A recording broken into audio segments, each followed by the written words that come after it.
మీకెలా తెలిసిపోయిందండి? అంటే మా బామ్మ చెప్పింది. శోభనం గదిలో అనుభవం మగాడైతే మామిడి పండు పిసుక్కొని తింటాడు, అదే లేనివాడైతే మీలా ఇలా అరటిపండు ఓపిగ్గా ఒలుచుకొని తింటాడు అని.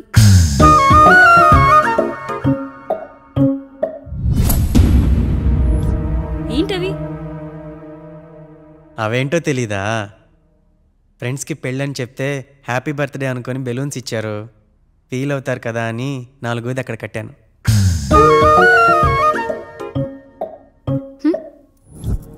వచ్చాడు. పిల్లల గదిలోకి వెళ్ళారండి. మీరెంత ఏంటి ఇంత రాత్రి అయినా ఇంకా పడుకోలేదా? మీరు లేనిది ఎప్పుడైనా పడుకున్నామా అన్నయ్య? అందరం కలిసే కదా పడుకునేది మావయ్య. సరే అందరం పెద్దోడి గదిలో పడుకుందాం. ఈ రోజు వాడి శోభనం కదా, అసలే కొత్త, పక్కనుంటే ధైర్యంగా ఉంటుంది. పక్క నుండి దగ్గరుండి జరిపిద్దాం, పదండి.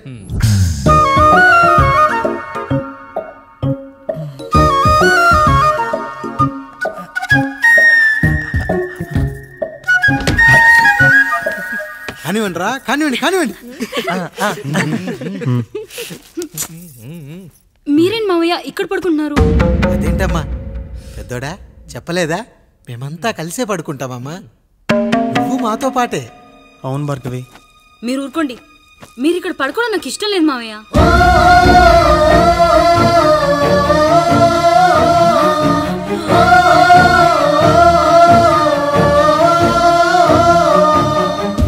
అదేంటమ్మా అలా అంటావు? ఎన్నో చూసాం, ఎన్నో చేశాం, దుక్కి దున్ని కోత కోయకుండానే ఈ విత్తనాలన్నీ మొలకొచ్చాయంటావా తల్లి? అవన్నీ నాకు తెలియదు మావయ్య, మర్యాదగా బయటికి వెళ్ళండి.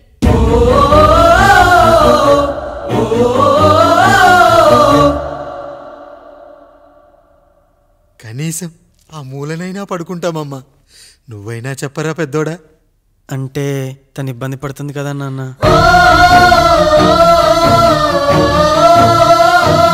నువ్వు కూడా ఏంట్రా, పిల్లలేదో ఆశపడుతున్నారమ్మా, ఒక్కసారి ఆలోచించమ్మా.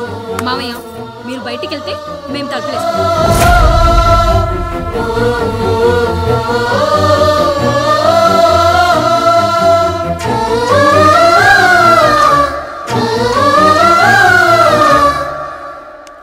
వేసుకోండి అమ్మా, వేసుకోండి, తలుపులు వేసుకోండి.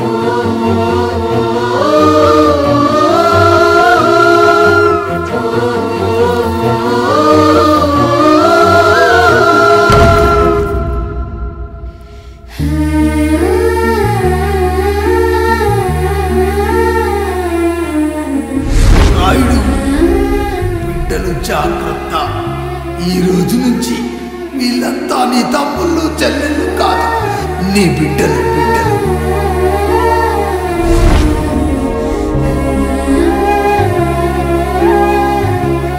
జానకి, ఏమండి?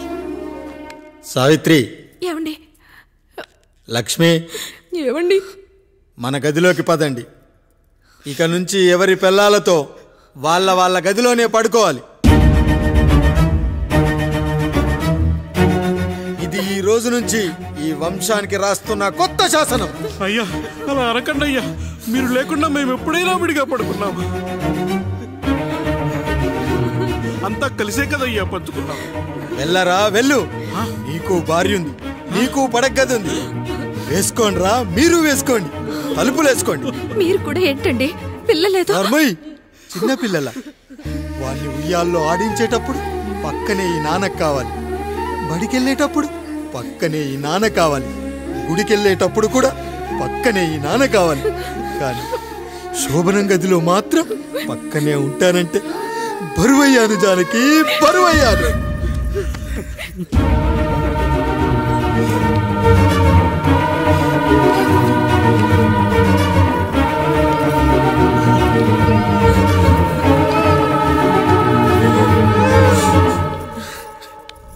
ఏంటండి ఇంకా అదే ఆలోచిస్తున్నారా? ఎలా మర్చిపోగలను లక్ష్మి? జరిగింది ఏదో జరిగిపోయింది, మీరు బాధపడకండి. ఎంత మాట అన్నాడో చూసావా? నా భార్య ఇబ్బంది పడుతుంది, బయటికెళ్ళండి నాన్న అన్నాడు. వాణ్ణి ఎలా పెంచాను, చదువుకుంటే పై చదువులకు వాడు వేరే ఊరు వెళ్లాల్సి వస్తుందని చదివే మాన్పించేశాను. జ్వరం వస్తే ఆ మాత్రలు చేదుగా ఉంటాయని నేనే మింగాను. నోరు తెరిచి అమ్మ కావాలన్నప్పుడల్లా ఎంతమంది అమ్మల్ని ఇచ్చాను. నాన్న అన్న ప్రతిసారి నాన్నల్ని ఇవ్వలేకపోయానని వాడికి నా మీద కోపమో ఏమో జానకి. నిజమేనండి, మనమంతా ఇలా లేమే. మన కుటుంబానికి దిష్టి తగిలింది. మా నాన్న మరణంతో ఆస్తిపోయి తమ్ముళ్ళతో నడి రోడ్డున పడ్డప్పుడు ఇలాంటి కష్టాన్ని మొదటిసారి అనుభవించాను. అన్నయ్య అన్నయ్య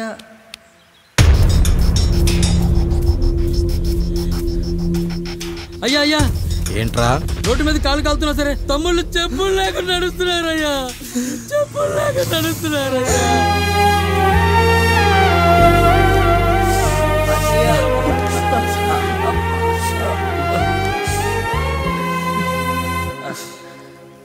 చెప్పులు లేకుండా నడుస్తుంటే కాళ్ళు కాలుతున్నాయట్రా.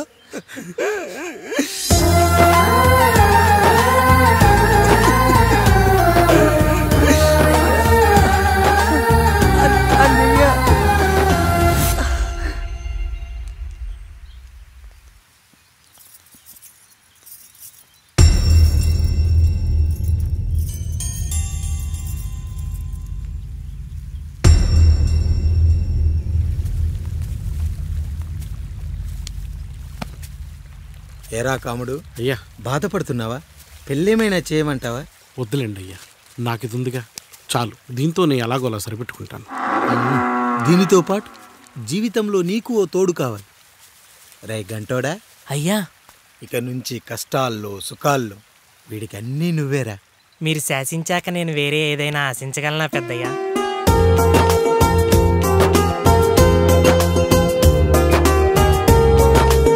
నీ గురించి కాదురా, మీ అక్కది చాలా గొప్ప మంచి మనసుని విన్నాను. ఈ కాముడికి ఆ రాముడి గుళ్ళో పెళ్లి చెయ్యి. అయ్యా, దాన్ని పెళ్లి చేసుకుంటే దాని భర్త చనిపోతాడని జాతకంలో ఉందయ్యా. మీరంతా కలకాలం ఉంటారంటరా. వీడు పోతే నేను లేనా, చూసుకోలేనా? నువ్వు పెళ్లి చెయ్యి, పెళ్లి చేయరా.